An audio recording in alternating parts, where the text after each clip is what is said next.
হে আল্লাহ, এই রমজানেও কি আমার দেওয়া কবুল হবে না? আমার ভাই কি পাগলই থেকে যাবে? হে আল্লাহ, তুমি আমার পাগল ভাইকে সুস্থ করে দাও। আমিন। আরে কে আসলো? যাই তো গিয়ে দেখে আসি।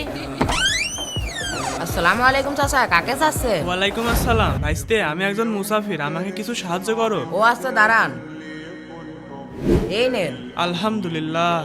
ভাইস্তে, ইফতারির তো সময় হয়ে গেল, আমাকে কিছু ইফতারি দেবে? আচ্ছা ঠিক আছে, এখানে দাঁড়ান, আমি আসছি। আচ্ছা ঠিক আছে। চাচা, আমার বাড়িতে এই ইফতারিগুলোই ছিল, এই ইফতারিগুলোই রাখেন।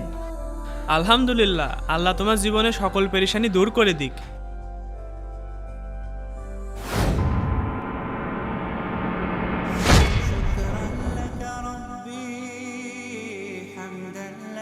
আল্লাহ তোমার জীবনে সকল পেরেশানি দূর করে দিক। আলহামদুলিল্লাহ। মুসাফিরকে দান করে আল্লাহ মুরসালিনকে ভালো করে দিল। কমেন্টে সবাই আলহামদুলিল্লাহ লিখি।